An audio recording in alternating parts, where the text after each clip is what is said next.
हाँ जी, hello everyone, कैसे हैं आप लोग। उम्मीद करता हूँ अच्छे होंगे, बढ़िया होंगे। My self Sandeep Bishnoi, chartered accountant. आप सबका स्वागत करता हूँ मैं अपने वन एग्ज़ाम के इस नए चैनल के ऊपर। और अगर आप ऐप में देख रहे हैं तो वहाँ पे जैसा कि आप सबको पता है, यूजीसी नेट जेआरएफ के लिए हम लोग प्रिपरेशन कर रहे हैं। और जो हमारी यूनिट 7 है, यूनिट नंबर 7, जिसके अंदर money banking and financial institution इस यूनिट का नाम है, उसको हमने पढ़ना शुरू किया था। 2 लेक्चर हमारे हो चुके हैं, तो बीच में करीब 5-7 दिन का गैप आ गया। मेरे खुद के कुछ पर्सनल कारण हैं, उस वजह से मैं क्लासेस नहीं ले पाया। तो सबसे पहले तो तहे दिल से आपसे माफ़ी चाहता हूँ कि करीब 7 से 10 दिन आपके मैंने जो है डिले कर दी चीज़ें। पर अब जो है मैं वापस आ चुका हूँ और आपको रेगुलर क्लासेस जो है इसकी वापस कंटिन्यूस देखने को मिलेगी। ठीक है, इसके अलावा जो नोट्स है वो मैं ऐप के अंदर लगातार अपडेट करता जा रहा हूँ। तो आप सबसे मैं अपेक्षा करूँगा, यूनिट 3 के अंदर इतनी ज़रूरत नहीं थी इन नोट्स की, लेकिन यूनिट 7 के अंदर आप नोट्स से साथ साथ में ज़रूर पढ़ें। रीज़न क्या है, मैं रीज़न बताता हूँ आपको। ऐसा नहीं है, जो ये यूनिट 7 है, पूरी आपकी 7 number unit banking and financial institution, पूरी थ्योरी चीज़ें हैं, छोटी छोटी खूब सारी बातें हैं। टाइप्स ऑफ बैंक्स के अंदर अलग अलग चीज़ें जो दे रखी है। अब क्लास के अंदर मैं जो है आपको सारी चीज़ें बताऊंगा, समझाऊंगा। ठीक है, सारे चीज़ों को डिस्कस करूंगा, लेकिन वो डिस्कशन जो है वो आपके टेम्परेरी जो मेमोरी के अंदर सेव रहेगा। ऐसा नहीं है कि वो एक बार में परमानेंट फिट हो जाएगा, वो संभव ही नहीं है। चाहे मैं कितना ही बेहतरीन उसको एग्जाम्पल दे दूं, कुछ भी आपको स्टोरी बता दूंगा, एक समय बाद आप भूल जाओगे। तो सबसे बेस्ट स्ट्रेटेजी इस तरह के सब्जेक्ट के अंदर यही है कि आप तुरंत जैसे ही क्लास खत्म हो, डेली बेसिस पे खुद से जो है चीज़ों को एक बार रिवाइज कर लें, एक बार खुद से जो है वो पढ़ लें। नोट्स से पढ़ें, चाहे आप साथ में खुद नोट्स बना रहे हैं तो उससे पढ़ें, जैसे भी पढ़ें, ये तुरंत आप काम कर लीजिए। सिर्फ ज़्यादा दिन के लिए नहीं, अगले 15 दिन के लिए ये यूनिट खत्म हो जाएगी, मैक्सिमम 15 डेज के अंदर। जैसे ही खत्म होगी यूनिट 7 आपकी परफेक्ट होगी। जो जो उसके अंदर भूलने लायक बातें हैं वो सब आपको पता होगी, वो सब आपने पढ़ रखी होगी, उनको आप साथ साथ में हाईलाइट करते चलिए। तो ये क्या है, बड़ी बड़ी जो मुसीबतें हैं ना जो आपके जेआरएफ के बीच में, उनको आपको ऐसे खत्म करना पड़ेगा। जैसे यूनिट 3 के अंदर कहीं कोई दिक्कत नहीं आनी है, यूनिट 7 में दिक्कत आएगी, तो बेटर है कि आप 15 दिन जो है सिंसियरली इसको दे दीजिए, ताकि एग्जाम से पहले आपको बहुत कम समय देना पड़े, क्विकली आप चीज़ों को रिवाइज कर सकें। ठीक है, अब जैसे आरबीआई है, आरबीआई के बारे में पूरा एक टॉपिक दे रखा है, तो आरबीआई के बारे में आपको 50 बातें पढ़नी है, उसमें से हो सकता है 45 बातें आपको पता हो, 5 ही नई बातें हो। ठीक है, लेकिन ये कब पता चलेगा कि 45 आती है 5 नहीं आती, जब आप साथ साथ में पढ़ोगे। अगर आप एक बार अभी तो क्लासेस देख ली और उसके बाद आप पढ़ रहे हो एक महीने बाद, तो आपको 50 की 50 बातें आपको पढ़नी पड़ेगी, प्लस वो आपके लिए नई होगी। ठीक है, तो इस निवेदन के साथ कि आप जो है रेगुलरली इन नोट्स के जरिए पढ़े। बहुत ज़्यादा मैंने एफर्ट डाला है इन नोट्स को प्रिपेयर करने के अंदर। इवन जो पिछले 7 दिनों में क्लासेस नहीं आई, तब भी मैं जो है नोट्स के ऊपर कंटिन्यूसली वर्क कर रहा था, और इनको मैंने अपडेट किया है हर छोटी से छोटी चीज़ के साथ। ठीक है, चलिए आइए, हमने क्या पढ़ा था। जो सेकंड अपना टॉपिक है इसके अंदर, यूनिट 7 के अंदर, types of banks in India. India के अंदर बैंक कितने प्रकार की है, अलग अलग टाइप की जो बैंक्स है उनके बारे में हम बात कर रहे थे। तो सबसे पहले जो है हमने इंडियन बैंकिंग की जो हिस्ट्री है उसके बारे में देखा था, और हमने ये देखा कि पहले जो है वो अनऑफिशियली जो मनी ट्रेडर्स होते हैं, जो साहूकार लोग हैं, महाजन लोग हैं, सेठ लोग हैं, वो लोग क्या करते थे, ये फाइनेंसिंग का काम करते थे, पैसा लोन के रूप में प्रोवाइड करते थे। लेकिन जब अंग्रेज आए गोरे, तो भारत के अंदर पहली जो बैंक थी वो the general bank of India, ये 1786 के अंदर शुरू हुई। और उसके बाद ये हालांकि एक प्राइवेट बैंक थी, जो जनरल बैंक ऑफ इंडिया थी ये प्राइवेट बैंक थी। उसके बाद 3 प्रेसिडेंसी बैंक खोली गई। प्रेसिडेंसी बैंक मतलब उस टाइम की जो ब्रिटिश हुकूमत थी उसके द्वारा ये गवर्नमेंट खोली गई। बैंक ऑफ बंगाल, फिर बैंक ऑफ मद्रास और बैंक ऑफ कलकत्ता। ठीक है, ओके, मुंबई, मद्रास और कोलकाता, जिसको बाद में बंगाल का नाम दिया गया। अब ये 3 प्रेसिडेंसी बैंक थी। फिर समय के साथ ये सेंट्रल बैंक की तरह काम कर रही थी, मतलब गवर्नमेंट बैंक की तरह काम कर रही थी। ये जाके जो है वो आगे कन्वर्ट हो गई किसके अंदर, मर्ज करके इंपीरियल बैंक ऑफ इंडिया 1925 के अंदर। इंपीरियल बैंक उस टाइम की एक क्या थी, सेंट्रल बैंक की तरह काम कर रही थी। लेकिन फिर 1935 के अंदर आ गई कौन, आरबीआई एक्ट आया 1934 के अंदर। 1935 से आरबीआई ने काम करना शुरू किया। तो जो सेंट्रल बैंक के जो अधिकार थे, मतलब जो केंद्रीय बैंक होती है, वो सारे राइट किसके पास चले गए, आरबीआई के पास। जो पीछे इंपीरियल बैंक बची वो 1955 में जाके किस में कन्वर्ट हो गई, स्टेट बैंक ऑफ इंडिया के अंदर। जो आज भारतीय स्टेट बैंक हम देखते हैं वो कौन सी है, इंपीरियल बैंक है। ओके, अब इसके बाद में हमने मेनली ये देखा कि भारत के अंदर जो बैंक्स है उनके टाइप्स क्या है। तो हमने ये चीज देखी कि इंडिया के अंदर जो बैंकिंग सेक्टर है, पूरा आपका जो फाइनेंशियल सेक्टर है, जो बैंकिंग सेक्टर है, उस सेक्टर के ऊपर मेनली दो तरह के लॉज जो सबसे मेन, और भी 50 तरह के कानून है। एक तो आरबीआई एक्ट 1934, एक है कौन सा, बैंकिंग रेगुलेशंस एक्ट 1949। ये दो सबसे बड़े जो लॉज है जो इंडियन बैंकिंग सेक्टर के ऊपर एप्लीकेबल होते हैं। अब समझिएगा, जो आरबीआई एक्ट और बैंकिंग रेगुलेशन एक्ट है, इस आरबीआई एक्ट के अंदर क्या दे रखे हैं, शेड्यूल दे रखे हैं। तो इसका जो शेड्यूल 2 है, उस शेड्यूल के अंदर जिस बैंक का नाम लिखा जाता है, मतलब उस शेड्यूल 2 में किसका नाम लिखा जाएगा, तो वो लॉ में लिखा गया है कि बैंक जिसकी मिनिमम पेड अप कैपिटल जो है वो इतनी हो, प्लस ये टर्म्स एंड कंडीशंस जो है वो फुलफिल करती हो, उनको क्या कहा जाएगा, उनका नाम लिखा जाएगा इस शेड्यूल के अंदर। और उन बैंक्स को हम क्या बोलते हैं आज की डेट में, शेड्यूल्ड बैंक। क्या बोलते हैं, शेड्यूल्ड बैंक। अब समझिएगा, ये जो शेड्यूल्ड बैंक है, ये होने का क्या मतलब है, ये होने का ये मतलब है, ये आरबीआई के द्वारा जो इंडिया के अंदर बैंकिंग में सबसे प्रीमियर बैंक जो होती है, जो आरबीआई की सारी कंप्लायंसेस को पूरी करती है, आरबीआई द्वारा निर्धारित जो जितने भी प्रोविजंस है उन सबको क्या करते हैं, फुलफिल करते हैं, ये वो बैंक है। इनको कुछ फायदा भी मिलता है। आरबीआई क्योंकि बैंकर्स का बैंक है, तो आरबीआई जो है इनको शॉर्ट टर्म के लिए, लॉन्ग टर्म के लिए जो लोन देता है, repo, reverse repo, bank rate के ऊपर क्या करता है, लोन प्रोवाइड करता है। फिर जो अदर फैसिलिटीज होती है वो भी इनको प्रोवाइड करता है। लिक्विडिटी प्रॉब्लम्स हो तो आप पैसा ले सकते हो आरबीआई से, वो सारी सुविधाएं किसको मिलती है, शेड्यूल्ड बैंक्स को। ओके, नॉन शेड्यूल्ड बैंक जो इस शेड्यूल के अंदर नहीं है, ऐसे सिर्फ भारत के अंदर अभी वर्तमान में एक ही बैंक है। सारी बैंकें जो है वो शेड्यूल्ड बैंक ही होती है, क्योंकि 5 lakh paid up capital minimum सबके पास होती ही होती है। Okay, clear. अब तो नेक्स्ट हमें ये पता चला कि इंडिया के अंदर जो बैंक्स है उनको हम क्या बोलते हैं, जनरली क्या बोलते हैं, शेड्यूल्ड बैंक्स। ठीक है, और ये शेड्यूल्ड बैंक का मतलब आपको समझ आ गया कि उस आरबीआई के नियमों के अनुसार उस शेड्यूल के अंदर उनका जिक्र किया गया है। अब समझिएगा, ये जो शेड्यूल्ड बैंक है, ये शेड्यूल्ड बैंक एक होती है कौन सी,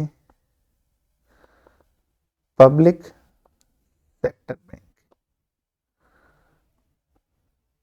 दूसरी है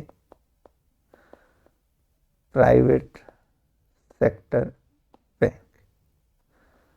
क्लियर, पब्लिक सेक्टर बैंक और प्राइवेट सेक्टर बैंक। समझिएगा, जब इंडिया इंडिपेंडेंट हुआ, इंडिपेंडेंस के बाद जनरली जो बैंक्स थी वो कैसी थी, प्राइवेटली ओन्ड थी, मतलब निजी लोगों के द्वारा ओनरशिप में वो बैंक थी। लेकिन क्योंकि इंडिया जो है वो तुरंत आज़ाद हुआ था और प्राइवेट हाथों में बैंक होने का मतलब वो बैंक जो है लोन किसको देगी, जो उनको पैसा दे सकता है। किसी ज़रूरतमंद को मदद करने से तो कभी ये काम तो होगा नहीं, क्योंकि प्राइवेट बैंक सिर्फ कॉमर्शियल मोटिव के लिए काम करती है, पैसों के लिए काम करती है। तो गवर्नमेंट को ऐसी ज़रूरत महसूस हुई कि बैंक्स का क्या होना चाहिए, नेशनलाइजेशन होना चाहिए। नेशनलाइजेशन होने का मतलब इनको सरकार के अधिग्रहण में आना चाहिए, सरकार का नियंत्रण होना चाहिए, इनके ऊपर मालिकाना हक भी किसका होना चाहिए, गवर्नमेंट का होना चाहिए, ताकि फिर इन बैंक्स के माध्यम से सरकार क्या कर सके, लोगों तक मदद पहुंचा सके। चाहे उनको पैसों की जरूरत है, लोन की जरूरत है, एग्रीकल्चर के लिए, बिजनेस के लिए, ठीक है। फिर बैंकिंग की फैसिलिटी, रिमोट एरियाज के अंदर ब्रांचेज को ओपन करना, और वो सारे ऑब्जेक्टिव के साथ क्या किया गया, बैंक्स का नेशनलाइजेशन किया गया। क्या किया गया, नेशनलाइजेशन। अब नेशनलाइजेशन का क्या मतलब है, तो इसका मतलब है सिंपली कि जो उसकी ओनरशिप है वो किसके पास चली गई, गवर्नमेंट के पास चली गई। क्लियर। अब आज की डेट में जो प्राइवेट सेक्टर बैंक्स है वो कौन सी बैंक है बताइए। प्राइवेट सेक्टर वो बैंक है जिनका क्या हुआ था, नेशनलाइजेशन हुआ था। और ये नेशनलाइजेशन 2 फेजेज में हुआ था। फर्स्ट फेज में 14 बैंक और सेकंड फेज में 6 बैंक्स। टोटल कितनी थी, 20 बैंकों का नेशनलाइजेशन हुआ, मतलब जिनकी 100% ओनरशिप किसके पास चली गई, सेंट्रल गवर्नमेंट के पास। लेकिन धीरे धीरे समय के साथ ऐसा किया गया कि भाई 100% गवर्नमेंट के पास रखने की जरूरत नहीं है, इन्होंने पब्लिक को कुछ शेयर्स भी इश्यू किए। ठीक है, तो इनके अंदर पब्लिक की होल्डिंग भी आ गई। मतलब आज SBI बैंक सरकारी है लेकिन उसके शेयर्स में भी परचेज कर सकता हूँ। मतलब गवर्नमेंट जो है वो 51% मिनिमम अपने पास रखती है, बाकी जो है वो पब्लिक को शेयर्स के रूप में उन्होंने इश्यू कर दिए समय की मांग के अनुसार। ओके, ये कौन सी बैंक हो गई, पब्लिक सेक्टर बैंक। कौन सी बैंक हो गई, पब्लिक सेक्टर बैंक। दूसरी है private sector bank. Private sector bank कौन सी है बताइए, प्राइवेट सेक्टर बैंक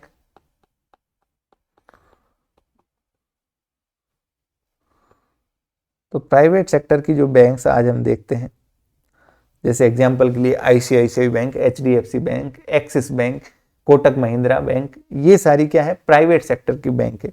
ये 2 तरह की प्राइवेट सेक्टर बैंकें हमें देखने को मिलती है। एक तो banks which were not nationalised. भाई पहले जो प्राइवेट सेक्टर की बैंकें थी आज़ादी के टाइम में, जो निजी बैंकें थी प्राइवेट सेक्टर, और जिनका क्या नहीं हुआ, नेशनलाइजेशन नहीं हुआ, मतलब गवर्नमेंट ने उन्होंने अपने कंट्रोल में नहीं लिया, नेशनलाइजेशन नहीं हुआ, वो फिर कंटिन्यू किया उन्होंने, क्या, प्राइवेट बैंक के रूप में ही काम करते रहे। गवर्नमेंट को लगा नहीं कि इन बैंकों में दम है, उनको नेशनलाइज नहीं किया, छोटी बैंकें होगी तो वो कंटिन्यू करती काम रही किसके रूप में, प्राइवेट बैंक में। अब उनमें से कुछ मर्ज हो गई होगी, कुछ बंद हो गई होगी, लेकिन एक तो फर्स्ट वो कैटेगरी है। सेकंड कैटेगरी नेशनलाइजेशन के बाद, जो सेकंड नेशनलाइजेशन हुआ 1980 में, उसके बाद आपको पता हो तो 1991 के अंदर इंडिया के अंदर LPG रिफॉर्म्स हुए थे, लिबरलाइजेशन, प्राइवेटाइजेशन और ग्लोबलाइजेशन। ठीक है, तो उसमें जो प्राइवेटाइजेशन और लिबरलाइजेशन का कॉन्सेप्ट था वो यही कहता है कि भाई गवर्नमेंट को अपने जो बिजनेसेस है उनको कम करना चाहिए और प्राइवेट सेक्टर को भी मौका देना चाहिए। कंपटीशन से सेवाएं बेहतर मिलेगी, प्रोडक्ट बेहतर मिलेगा, किसको, कंज्यूमर्स को। तो इसी दौरान हम आगे पढ़ेंगे बैंकिंग रिफॉर्म में नरसिम्हा करके भाई साहब थे, गवर्नर थे, उनकी अध्यक्षता में एक कमेटी बनाई गई। वो 2 बार कमेटी बनी। जो फर्स्ट कमेटी बनी थी उसकी जो रिकमेंडेशन थी, उन्होंने कहा कि भाई प्राइवेट सेक्टर को मौका दिया जाना चाहिए और कुछ प्राइवेट सेक्टर बैंकों को स्ट्रांगली जो है इस मार्केट के अंदर लाया जाना चाहिए। तो इनकी रिकमेंडेशन के ऊपर जो है 1991 के बाद फिर से जो है वो प्राइवेट सेक्टर को अलाउ किया गया, किसके अंदर, बैंक्स के अंदर, बैंकिंग सेक्टर के अंदर 1994 के अंदर। और पहली बैंक बनी थी HDFC बैंक, जिसको ये लाइसेंस मिला था। एक्सिस बैंक जो UTI नाम से थी, फिर ICICI बैंक, इस तरह की जो आज हम देखते हैं ये मॉडर्न जो प्राइवेट बैंक है जो 1990 के बाद में एग्जिस्टेंस में आई। तो ये कौन सी है, प्राइवेट सेक्टर बैंक। ये भी शेड्यूल्ड है और ये भी क्या है, शेड्यूल्ड। ये सारी कौन सी है, शेड्यूल्ड बैंक। ओके, ठीक है, ठीक है। तो ये हो गई कौन सी, प्राइवेट सेक्टर बैंक। 2 क्लियर हो गई, ये बातें हमने पढ़ चुके हैं। इसके बाद तीसरी कैटेगरी आती है इंडियन बैंकिंग के अंदर, टाइप्स ऑफ बैंक्स पढ़ रहे हैं। 2 टाइप पढ़ चुके हैं, public sector bank, private sector bank, दोनों ही शेड्यूल्ड बैंक। थर्ड जो कैटेगरी आती है वो है फॉरेन बैंक। फॉरेन बैंक्स का मतलब, देखिए इंडिया के अंदर ऐसा तो है नहीं कि हमने बिल्कुल विदेशी लोगों को अलाउ ही नहीं किया, बिल्कुल बंद कर रखा है कि भाई आप लोग भारत में बिजनेस कर ही नहीं सकते। तो इंडिया के अंदर हमने क्या कर रखा है, पहले जो है वो अलाउ किया था फॉरेन इन्वेस्टमेंट। आपको पता हो जिसको हम FDI बोलते हैं, फॉरेन इन्वेस्टमेंट। ये हमने क्या कर रखा है, सेक्टर वाइज गवर्नमेंट ने तय कर रखा है, सेक्टर वाइज, कि भाई हथियार बनाने में, शिक्षा में, रियल एस्टेट में, अलग अलग सेक्टर के अंदर विदेशी निवेश कितना आ सकता है। बेसिकली होता क्या है, कोई कंपनी है मान लो, उस कंपनी के जो 100 शेयर है उसके अंदर अगर 51 या उससे ज्यादा शेयर्स किसके पास चल गए, विदेश में चले गए, विदेशी लोगों के पास चले गए, तो उसका जो नियंत्रण है, उसका जो कंट्रोल है, वो किसके पास चला जाएगा बताओ, इफेक्टिवली उन फिरंगियों के पास चला जाएगा। तो कहीं ना कहीं शुरुआती दौर में गवर्नमेंट की ये इच्छा रही कि भाई हमारा जो है वो संसाधनों के ऊपर, यहाँ के पैसों के ऊपर, यहाँ के बिजनेसेस के ऊपर फिरंगियों का नियंत्रण नहीं हो। क्यों? क्योंकि उससे पहले भी ईस्ट इंडिया कंपनी एक जो है किस रूप में आई थी, एक कंपनी के रूप में, एक कॉमर्शियल संस्था के रूप में आके उसने पूरे देश के सारे संसाधनों पे, एडमिनिस्ट्रेशन पे, सब पे जो है वो कब्जा कर लिया था। तो जो फॉरेन इन्वेस्टमेंट है, विदेशी जो पैसा लगता है जिससे नियंत्रण उनके पास जाता है, मतलब उसको बोलते हैं जहां नियंत्रण, यानी फॉरेन डायरेक्ट इन्वेस्टमेंट। दो तरह से होते हैं, एक होता है फॉरेन इंस्टीट्यूशनल इन्वेस्टमेंट, एक होता है foreign direct investment. Institutional investment का मतलब भाई ये समझ लीजिए, इंडिया है अपना और ये यूएसए है। ओके, एक तो यूएस में कोई यहाँ पे पीटर बैठा है, वो पीटर ने सीधा यहाँ किसी कंपनी के 51% शेयर खरीद लिए, तो इस कंपनी का सीधा मालिक कौन बन जाएगा, ये पीटर डिकोस्टा सीधा क्या बन जाएगा, कंपनी का मालिक बन जाएगा। अब इसके ऊपर नियंत्रण किसका होगा बताओ, कंट्रोल किसका होगा, इस पीटर का होगा। तब खतरा ज्यादा है कि ये कल को कुछ भी गड़बड़ कर सकता है, इस कंपनी के, देश के, अपने इस कंपनी के संसाधनों के ऊपर डायरेक्ट उसका कंट्रोल है। दूसरा, इसी कंपनी के शेयर, वहां की एक कोई कंपनी है, कोई म्यूचुअल फंड की कंपनी है, जो क्या करती है, इन्वेस्टमेंट के लिए ऐसे पीटर से, ट्रम्प से, बाइडन से, खूब सारे लोगों से पैसा कलेक्ट करती है, उन पैसों को इकट्ठा करके जो है वो क्या करती है, आगे इन्वेस्टमेंट करती है। तो अब इस कंपनी की ओनरशिप किसके पास गई, इस म्यूचुअल फंड कंपनी के पास गई, ना कि वहां के लोगों के पास गई डायरेक्टली। ओके, ये क्या हो गया, किसी इंस्टीट्यूशन के थ्रू इन्वेस्टमेंट आ रहा है, यहां जो है वो ज्यादा खतरा नहीं है। ठीक है, क्योंकि यहां डायरेक्टली लोगों के पास नियंत्रण नहीं जा रहा, हालांकि इनडायरेक्टली है, बट वो एक इन्वेस्टमेंट के रूप में ही आ रहा है। ये पैसा इन्वेस्टमेंट के अलावा और कुछ नहीं, इनके पास तो क्या होगी, म्यूचुअल फंड की यूनिट्स होगी। तो गवर्नमेंट ने क्या कर दिया, जो फॉरेन डायरेक्ट इन्वेस्टमेंट, ये फर्स्ट वाली जो कैटेगरी है, पहली कैटेगरी जहां आप सीधा मालिक बनते हो, तो ये इनकी फॉरेन इन्वेस्टमेंट की सेक्टर वाइज लिमिट तय कर दी कि भाई डिफेंस सेक्टर के अंदर आप इतना कर सकते हो, रिटेल के अंदर इतना, रियल एस्टेट में इतना, एग्रीकल्चर में इतना। ऐसा नहीं हो कल को यहाँ जमीनें खरीद ले फिरंगी इन्वेस्टमेंट के नाम पे। तो जो भारत के अंदर फॉरेन बैंक्स है, फॉरेन बैंक्स, वो कैसे शुरुआत हुई कि गवर्नमेंट ने क्या किया, अलाउ किया, क्या, फॉरेन इन्वेस्टमेंट। पहले तो कितना इन्वेस्टमेंट अलाउ किया था,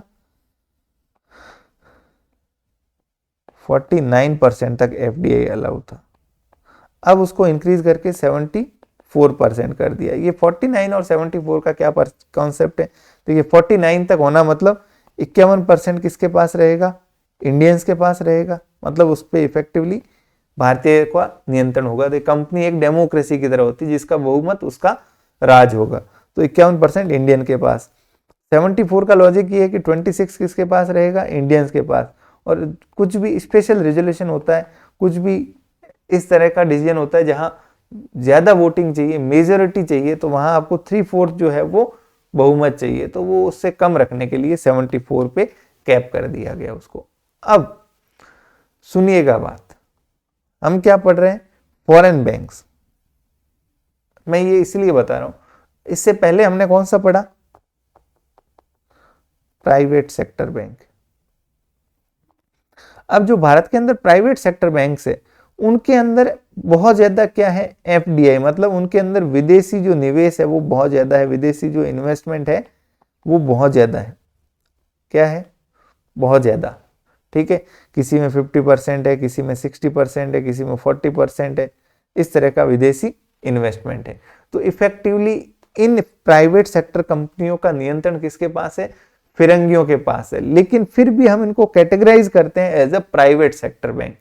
तो फॉरेन बैंक कौन सी है, फॉरेन बैंक का मतलब कोई ऐसी बैंक, कोई ऐसी बैंक जो रजिस्टर्ड है, इनकॉर्पोरेटेड है, कहां, आउटसाइड इंडिया, इंडिया के बाहर, भारत के बाहर रजिस्टर्ड है, मान लो अमेरिका में रजिस्टर्ड है, और वो बैंक क्या करती है, या तो इंडिया में अपनी ब्रांच ओपन करती है या इंडिया के अंदर अपनी एक होली ओन्ड सब्सिडरी के जरिए क्या करती है, अपनी ब्रांचेज ओपन करती है। होली ओन्ड सब्सिडरी का मतलब 100% शेयर किसके पास है, उस फॉरेन बैंक के पास। अब बताओ ये प्राइवेट सेक्टर वाली जो बैंक है, क्या इनकी 100% ओनरशिप फॉरेन में है? नहीं, 100% नहीं है, मैक्सिमम कितनी हो सकती है, 74%। ओके, तो कहने का मतलब फॉरेन बैंक किसको बोलेंगे, कोई इंडिया के बाहर रजिस्टर्ड बैंक है जिसकी इंडिया में कोई ब्रांच है या इंडिया में वो काम कर रही है होली ओन्ड सब्सिडरी के जरिए। फॉर एग्जाम्पल क्या हो रहा है, HSBC बैंक है, हांगकांग सिंगापुर बैंकिंग कॉरपोरेशन, ये इंडिया के अंदर ओल्डेस्ट फॉरेन बैंक है, ओल्डेस्ट फॉरेन बैंक, ये कोई 1800 शताब्दी के अंदर भारत में आ गई थी। ठीक है, अब ये जो बैंक है HSBC, ये ओरिजिनली चाइना, हांगकांग वहां पे रजिस्टर्ड है, वहां से ये दुनिया भर में काम करती है। इसने इंडिया में क्या किया, HSBC इंडिया लिमिटेड नाम से एक सब्सिडरी कंपनी खोली और इसके 100% शेयर जो है वो किसके पास है, इस HSBC जो इनकी पेरेंट कंपनी है उसके पास। अब ये HSBC इंडिया क्या करती है, इंडिया के अंदर बैंकिंग का लाइसेंस है इसके पास। अच्छा, लाइसेंस की रिक्वायरमेंट वैसी है जैसे आप नॉर्मल बैंक हो, यहाँ लाइसेंस जो RBI से लेना पड़ता है बैंकिंग बिजनेस के लिए, वही इनको लेना पड़ता है। तो ये बैंकिंग का काम कर रही है, तो ये क्या कहलाएगी, फॉरेन कंपनी, क्योंकि ये एक होली ओन सब्सिडरी है किसकी, किसी फॉरेन बैंक की। दूसरी तरफ सिटी बैंक है, सिटी बैंक, ठीक है, मान लो ये USA में रजिस्टर्ड है। यार ये आज क्या हो रहा है, पिन खराब हो गई लगता है।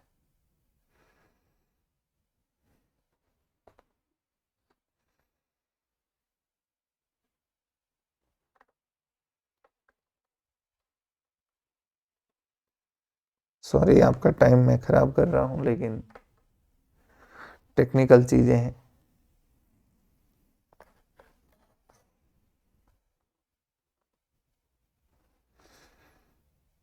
सिटी बैंक है, USA में रजिस्टर्ड है, अमेरिका में, उसने डायरेक्टली क्या कर दी, इंडिया में लाइसेंस लेके अपनी ब्रांचेज खोल दी। ठीक है, बड़ी बड़ी सिटीज के अंदर। तो ये भी क्या है, फॉरेन बैंक है, भले इसकी होली ओन सब्सिडरी नहीं है, लेकिन ये सीधी ब्रांचेज ओपन कर रही है। तो ये किस कैटेगरी में आएगी, फॉरेन बैंक। ये भी शेड्यूल्ड होती है, यस, ये भी शेड्यूल्ड फॉरेन बैंक कहलाती है। क्लियर, ये हम पढ़ चुके थे। ठीक है, इसके बाद ये सब हम पढ़ चुके हैं, आपको बस एक बार वापस देखना है। देखिए, ये हमने सबसे पहले क्या देखा,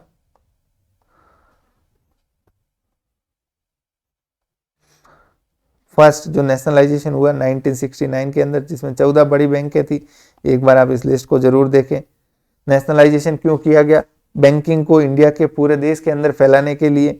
ठीक है, सोसाइटी के जो अलग अलग सेगमेंट है, गरीब से गरीब, स्मॉल मार्जिनल लोगों के पास भी बैंकिंग, क्लास बैंकिंग को मास बैंकिंग में कन्वर्ट करना। मतलब बैंकिंग पहले क्लास ही माना जाता था कि भाई लिमिटेड जो पैसे वाले लोग हैं उनके लिए ये तो है, अब उसको पब्लिक तक ले जाना है। ठीक है, फिर प्रायोरिटी सेक्टर लैंडिंग और ग्रोथ। प्रायोरिटी सेक्टर लैंडिंग क्या होता है, PSL, प्रायोरिटी सेक्टर लैंडिंग, बहुत इंपॉर्टेंट चीजें सुनिएगा। गवर्नमेंट ने सेक्टर्स बना रखे हैं कि ये प्रायोरिटी सेक्टर है, जैसे एग्रीकल्चर हो गया, MSMEs हो गई। हर बैंक को जो है मिनिमम कुछ फिक्स परसेंटेज की, भाई आपको 25% लोन किसको देना है, इन प्रायोरिटी सेक्टर वाले लोगों को ही देना है, छोटे बिजनेसेस को, एग्रीकल्चर को। क्योंकि हर बैंक क्या चाहेगी, मैं ऐसे लोगों को लोन दूं जहां से रिकवरी श्योर हो। तो सारी बैंक चाहेगी बड़े बड़े जो बिजनेसेस है उनको ही दिया जाए, कॉर्पोरेट्स को ही दिया जाए। कोई भी गरीब आदमी को तो लोन ही नहीं देगा, क्योंकि उसके पास सिक्योरिटी नहीं है, उसके पास बिजनेस एक्यूमेंट नहीं है, तो लोग डरते हैं। लेकिन ये प्रायोरिटी सेक्टर लेंडिंग की जो क्राइटेरिया है वो यही कहता है कि आपको मिनिमम इतना लोन तो इन सेक्टर्स में देना होगा।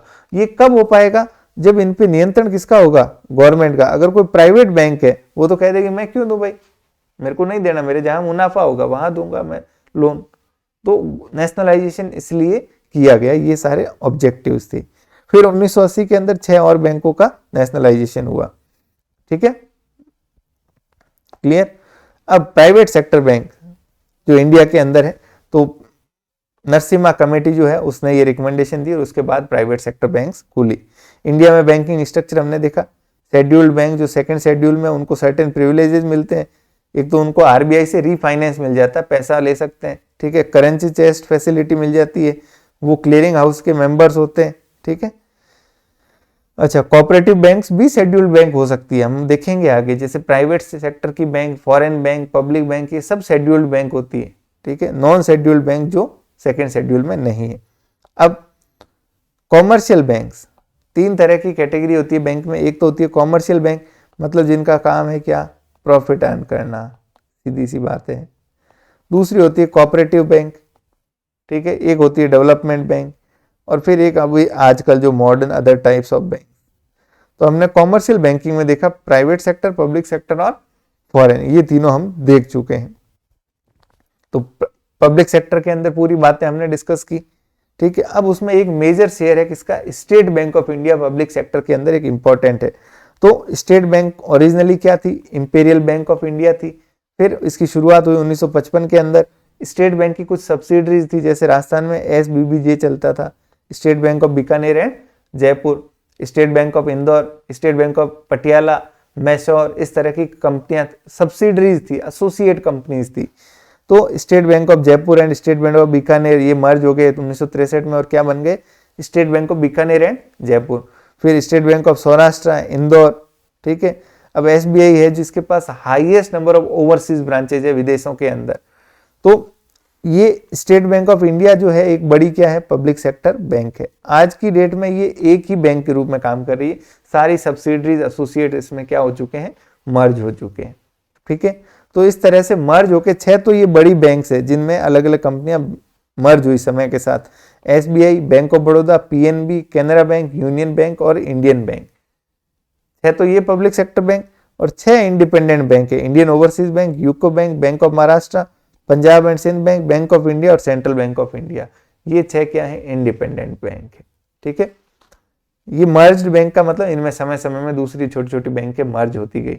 तो ये टोटल कितनी, 12 पब्लिक सेक्टर बैंक है, कितनी आज की डेट में, ये हम पढ़ चुके हैं। दूसरी तरफ प्राइवेट सेक्टर, दो कैटेगरी थी, एक तो वो ओल्ड जनरेशन की जिनका नेशनलाइजेशन नहीं हुआ, दूसरा न्यू जनरेशन जो नरसिम्हा कमेटी के बाद जुलाई 1993 में, मैंने 94 बोल दिया था, ठीक है। जैसे एक्सिस बैंक जिसको पहले UTI बोलते, कोटक महिंद्रा, HDFC, ये सारे 10 लाइसेंसेस दिए गए थे, जिनमें से 4 बैंक जो है वो मर्ज हो गई बाद में जाके, ठीक है। जैसे ये टाइम्स बैंक है वो HDFC के साथ मर्ज हो गई, ठीक है, अलग अलग ये हो रखा है। फिर ये FDI की लिमिट जो है वो 74 कर दी गई। तो इसके अंदर जो फॉरेन इन्वेस्टमेंट है वो काफी ज्यादा है इन प्राइवेट सेक्टर बैंक्स में। तीसरी फॉरेन बैंक जिनका रजिस्टर्ड ऑफिस इंडिया के बाहर है, तो वो या तो होली ऑन सब्सिडीज के जरिए या ब्रांचेज के जरिए जो है वो यहाँ करती है काम। HSBC ओल्डेस्ट बैंक है, एट प्रेजेंट 45 फॉरेन जो है शेड्यूल्ड फॉरेन बैंक है भारत के अंदर, कितनी, 45, ठीक है।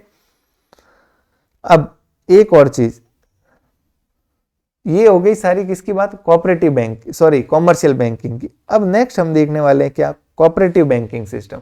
कोऑपरेटिव का मतलब होता है सहकारिता, हिंदी में one for all, all for one.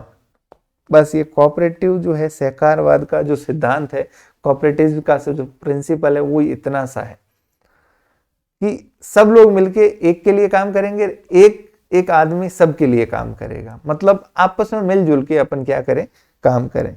एक एग्जांपल लेके मैं कोऑपरेटिव का ये पूरा आपको सिस्टम समझा देता हूँ। वैसे ही हम पढ़ चुके हैं कि एक गांव के अंदर ये राम, श्याम, मोहन, हरि, कृष्ण, अलग अलग लोग जो है वो सीता, गीता, रीना, टीना, पीना, ये सब जो है अलग अलग लोग बैठे। अब कोई किस बैंक के पास जा रहा है, कोई किस बैंक के पास जा रहा है। तो कोऑपरेटिव क्या कहता है कि आप सब जो है मिल क्यों नहीं जाते, और सब क्या करो, एक कॉमन पूल बना दो, ठीक है, और सारे पैसे वहां पे जमा करवा दो, ठीक है। आप लोग ही क्या हो, इसके मेंबर्स हो, आप ही इसके शेयर होल्डर्स हो। इस बॉक्स के अलावा बाहर किसी को लोन ना देना, ना बाहर से पैसा लेना, ठीक है। आपस में ही आप क्या किए, जो इसके मेंबर्स है, सदस्य, वही पैसा जमा करवाएंगे, जिसको जरूरत होगी वो इनसे लोन ले लेगा, सस्ती दर पे लोन मिल जाएगा, जिन्होंने जमा कर रहा है उनको ब्याज मिल जाएगा। ऑपरेटिंग की कॉस्ट, मतलब एक बड़ी बैंक है तो उसको चलाने का कितना खर्चा आता है, तो इसमें ऑपरेटिंग की कॉस्ट भी लिमिटेड होगी, तो आप ज्यादा मुनाफा सस्ते दर पे लोन ले पाओगे। अच्छा, अगर कुछ प्रॉफिट हो गया तो वापस इन्हीं शेयर होल्डर्स के बीच में आप क्या कर दोगे, डिस्ट्रीब्यूट कर दोगे। ना बाहर से पैसा लेना, ना बाहर किसी को उधार देना।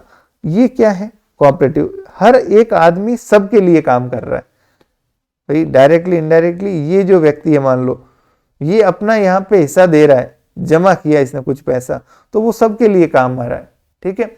फिर वो खुद के लिए भी बाकी सबका पैसा काम आ रहा है, तो एक सबके लिए, सब एक के लिए। इससे आसान कोऑपरेटिव की डेफिनेशन नहीं हो सकती। कोऑपरेटिव सोसाइटी जितनी भी होती है वो इसी सिद्धांत पे काम करती है बेसिकली। जैसे एक कंपनी होती है, कंपनी के जो मालिक है वो कौन होते हैं बताओ, उसके ओनर कौन होते हैं, शेयर होल्डर्स होते हैं। कौन होते हैं, शेयर होल्डर्स, ठीक है। अब कंपनी को चलाते कौन है, रन कौन करते हैं, उनको मैनेज कौन करता है, बोर्ड ऑफ डायरेक्टर्स करते हैं, जिसको हम मैनेजमेंट कहते हैं। दूसरी तरफ कोऑपरेटिव्स, अब ये बिजनेस किसी के साथ भी कर सकती है, कोई थर्ड पार्टी किसी के साथ भी व्यापार कर सकती है कंपनी। कोऑपरेटिव का सिस्टम अलग है। कोऑपरेटिव के क्या होते हैं, मेंबर्स होते हैं, सदस्य, ठीक है। वही मेंबर्स क्या होते हैं, शेयर होल्डर्स होते हैं, ठीक है। मतलब वही उसके मालिक है इफेक्टिवली, एक तरीके से कोई अकेला मालिक है नहीं। दूसरी तरफ एक और चीज, जो लोन देना है वो भी किसको देना है, इन मेंबर्स को देना है, जो शेयर होल्डर्स है, ठीक है। जो प्रॉफिट है वो भी किस में बांटना है, इन्हीं में ही बांटना है। तो ये एक क्लोज्ड एनवायरनमेंट के अंदर काम करते हैं, सब आपस में एक दूसरे की भलाई के लिए। ये क्या है, कोऑपरेटिव सिस्टम है। अब इंडिया में कोऑपरेटिव सिस्टम की जरूरत कहां पड़ी, तो जरूरत ऐसे पड़ी, सुनिएगा। नीड क्या अराइज हुई, जब इतनी सारी कॉमर्शियल बैंक्स थी, private sector, public sector, nationalisation भी हो गया था, फिर क्या जरूरत हुई, जरूरत ये पड़ी जो रूरल एरियाज है, जो एग्रीकल्चर के अंदर डिमांड है किसकी, पैसों की, वहां पे आपको पता है सेठ साहूकार लोगों से ब्याज पे पैसे लेना पड़ता था हर किसान को, महंगी दर के ऊपर, कोई हिसाब किताब नहीं, तो वो कर्जों के अंदर दबे हुए ही रहते थे। गवर्नमेंट का लक्ष्य था कि इनको कैसे बाहर लेके आए। तो अब इन किसानों को, इनको सीधा जो है बड़ी कॉमर्शियल बैंक से जोड़ना जो है वो संभव नहीं है, क्योंकि कॉमर्शियल बैंक जो है वो अपने हिसाब से काम करती है प्रॉफिट अर्न करने के लिए। तो सीधा आप सोचो कि ये बैंक अचानक रातों रात सबके खाते खोल देगी, जीरो पे सर्विस देना शुरू हो जाएगी, इनको लोन देना शुरू कर देंगे, ऐसा संभव नहीं है। तो गवर्नमेंट ने एक अल्टरनेटिव रास्ता निकाला, क्यों ना हम जो है वो कोऑपरेटिव बैंकिंग स्टार्ट करें, छोटे से छोटे स्तर से लेके बड़े से बड़े स्तर तक लेके जाएं। मतलब विलेज लेवल पे भी एक कोऑपरेटिव सोसाइटी हो, ठीक है, फिर डिस्ट्रिक्ट लेवल पे भी हो, स्टेट लेवल पे भी हो, ताकि वहां के लोग जो इसके मेंबर्स है वो आपस में कंट्रीब्यूट करें, पैसा एक दूसरे के काम आए, ठीक है। दूसरी तरफ वहां का लोकल ही स्टाफ हो जो वहां की नीड को समझता हो, वहां के लोगों की बातों को समझता हो, क्या थिंकिंग है उसको समझता हो। समझ गए, क्योंकि कॉमर्शियल बैंक्स तो बड़ी बैंक है, उनके लिए रूरल एरियाज में आके ऑपरेट करना संभव नहीं है। तो कोऑपरेटिव बैंकिंग का सिस्टम लाया गया। अब ये कोऑपरेटिव बैंकिंग जो है वो हमने ये देखा, जो इंडिया के अंदर जो कोऑपरेटिव बैंक्स है ये भी क्या है, पहली बात तो शेड्यूल्ड कोऑपरेटिव बैंक से, आरबीआई से रजिस्टर्ड है, उस शेड्यूल के अंदर दो तरह की है, मेनली तीन तरह की मान लीजिए। एक है शॉर्ट टर्म के लिए लोन देती है, जो शॉर्ट टर्म लोन्स प्रोवाइड करती है। एक है जो लॉन्ग टर्म के लिए लोन प्रोवाइड करती है, और एक अर्बन एरियाज के अंदर, मतलब ये तो ग्रामीण क्षेत्रों के अंदर और ये शहरी क्षेत्रों के अंदर। शॉर्ट टर्म लोन जो प्रोवाइड करते हैं वो थ्री टियर स्ट्रक्चर है। थ्री टियर स्ट्रक्चर का मतलब सबसे नीचे विलेज लेवल पे प्राइमरी एग्रीकल्चर क्रेडिट सोसाइटी करके, ये सबसे प्राइमरी लेवल पे, मतलब विलेज लेवल पे, सॉरी। दूसरा सेकंड डिस्ट्रिक्ट लेवल पे, डिस्ट्रिक्ट सेंट्रल ये एग्रीकल्चर क्रेडिट कोऑपरेटिव बैंक या सोसाइटी। फिर तीसरा स्टेट लेवल पे। अब ये जितनी भी प्राइमरी बैंक सोसाइटीज है ये सब मेंबर है किसके, इस डिस्ट्रिक्ट जो सेंट्रल कोऑपरेटिव सोसाइटी, और सारे डिस्ट्रिक्ट वाले किसके मेंबर हैं, इस स्टेट के। ठीक है, तो ये आपस में मिलके चलाते हैं। स्टेट से पैसा यहाँ आता है, फिर यहाँ से आता है, फिर आगे डिस्ट्रीब्यूट होता है। ठीक है, क्लियर।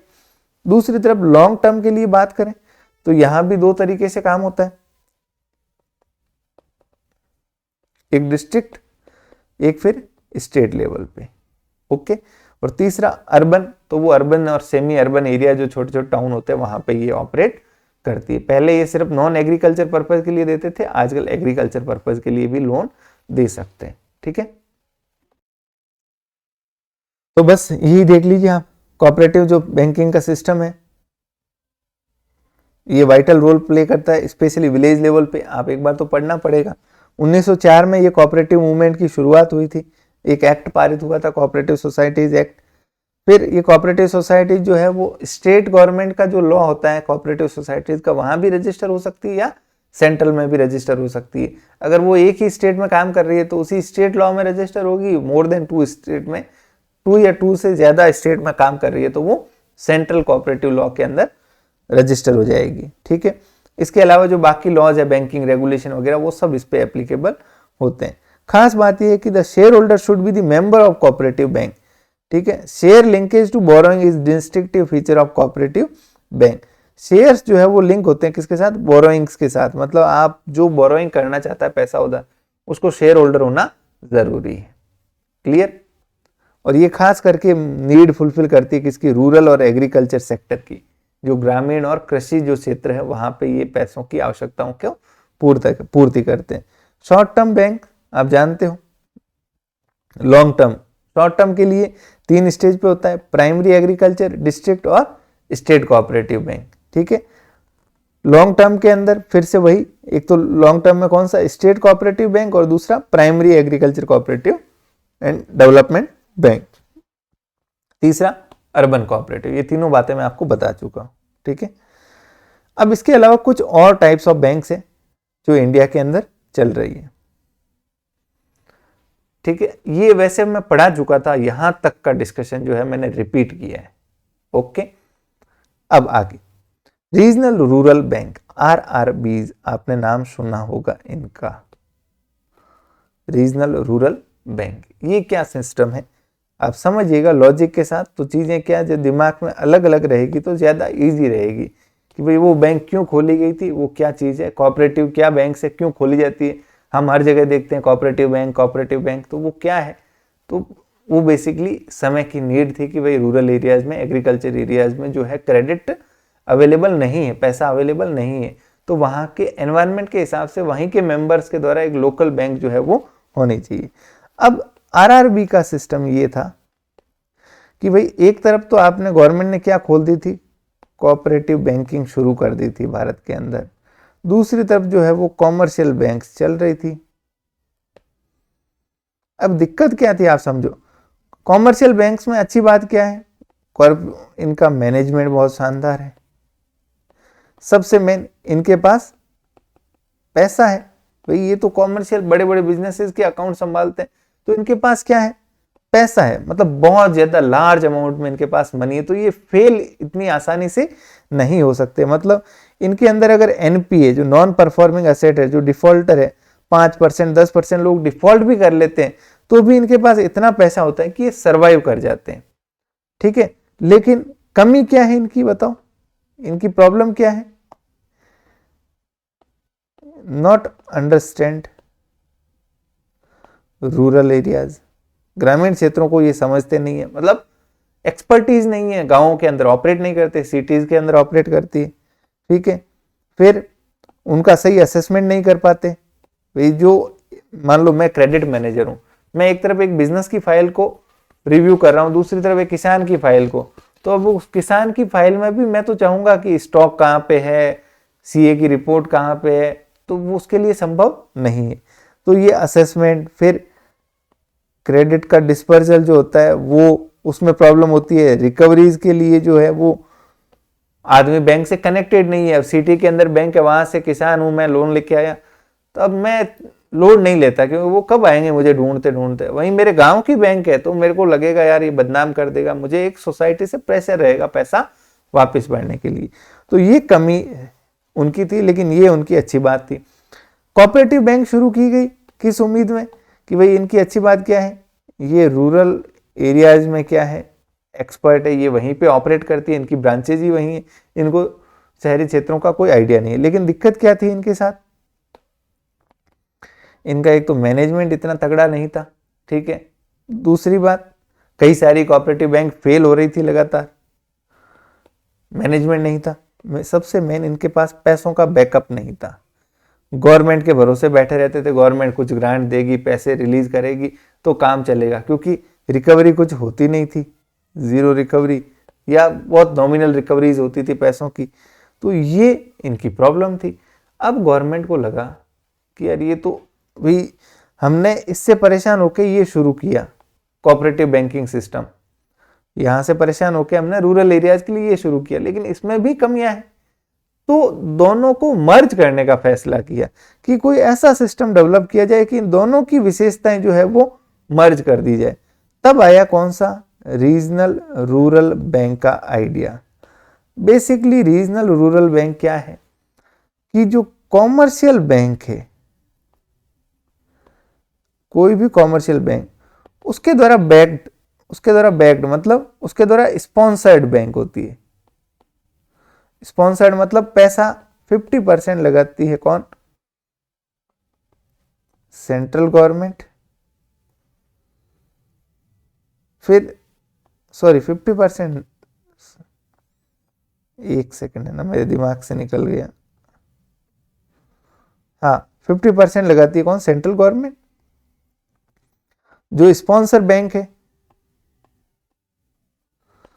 मतलब जो इसको शुरू करे वो लगाती है 35% और स्टेट गवर्नमेंट लगाती है कितना, 15%। इस तरीके से पैसा इन्वेस्ट करके एक बैंक बनाई है कि आरआरबी, रीजनल रूरल बैंक, कुछ भी नाम हो सकता है, उसको हम पुकारते हैं आरआरबी के नाम से। अब ये जो रीजनल रूरल बैंक है, क्योंकि इसके पीछे सपोर्ट किसका है, कॉमर्शियल बैंक्स का, तो इस फाइनेंशियली स्ट्रांग है, गवर्नमेंट का भी इन्वेस्टमेंट है, प्लस ये ऑपरेट करती है कहाँ, रूरल एरियाज में, इन कोऑपरेटिव बैंक्स की तरह ही वहां के लोकल एनवायरनमेंट में ही काम करती है। ऐसा नहीं है तो आप कहोगे साहब इससे तो बढ़िया सीधा बोल देते इन कॉमर्शियल बैंकों की आप ब्रांच खोल दीजिए कहाँ पे, ग्रामीण क्षेत्रों में। तो क्या दिक्कत होती कि ये अगर मान लो एग्जिस्टिंग बैंक्स को ही बोल दिया जाता कि भाई आप रूरल एरियाज में ब्रांच खोल दीजिए, तो एसबीआई या कोई भी बैंक, उसकी मान लो 9,000 ब्रांचेज तो है सिटीज के अंदर, 1,000 ब्रांच उसने मजबूरी में रूरल एरियाज में खोल भी दी, तो वो यहाँ पे ध्यान देगी क्या, बिल्कुल ध्यान नहीं होगा। उसका देखना ये है कि 95% मेरा बिजनेस यहाँ से हो रहा है, सिर्फ 5% बिजनेस यहाँ से आ रहा है। अब उस 5% में मान लो 20% डिफॉल्ट भी हो रहा है, पैसा नहीं भी आ रहा है, तो वहाँ कोई मुझे फिक्र नहीं है। तो ये कहा गया कि एसबीआई द्वारा स्पॉन्सर्ड ही एक अलग बैंक, जैसे मरुधरा ग्रामीण बैंक आपने देखी होगी, वो एक आरआरबी है। अब ये बैंक राजस्थान के अंदर चलती है, तो ये बैंक क्या है, एसबीआई के द्वारा स्पॉन्सर्ड है, ठीक है। सेंट्रल गवर्नमेंट का भी हिस्सा है, स्टेट गवर्नमेंट का हिस्सा है, प्लस ये रूरल एरियाज में ही काम करती है, सिर्फ और सिर्फ कहाँ काम करती है, मेनली रूरल एरियाज के अंदर ही काम करती है। तो जो कॉमर्शियल बैंकिंग की ताकत और कोऑपरेटिव की जो सहूलियतें थी, दोनों को मिला कि ये आरआरबीज का शुरुआत किया गया। तो ये आरआरबीज पहली बार कब आई, 1975 के अंदर, ठीक है। मैंने पैसे जो बैकग्राउंड बताया, आई होप चीजें आपको थोड़ी क्लियर होगी। यहाँ भी श्री नरसिम्हा जो थे वो वर्किंग ग्रुप थे, उसके हेड थे, उन्होंने कहा कि भाई जो कोऑपरेटिव बैंकिंग है उसके अलावा हमें जो कॉमर्शियल बैंकिंग के भी एक फीचर को गांवों तक ले जाना होगा, और उसके लिए आरआरबी अच्छा तरीका है। तो सेंट्रल गवर्नमेंट, स्टेट गवर्नमेंट और वो स्पॉन्सरिंग बैंक की ज्वाइंट होल्डिंग से ये बैंक बनाई जाती है। ये क्या करना है, it was made to integrate commercial banking with the broad policy thrust toward social banking. जो कॉमर्शियल बैंकिंग है उसको सोशल बैंकिंग की तरफ ले जाना। कॉमर्शियल बैंकिंग पैसों के लिए काम करती है, सोशल बैंकिंग मतलब लोगों के लिए काम करना, ठीक है।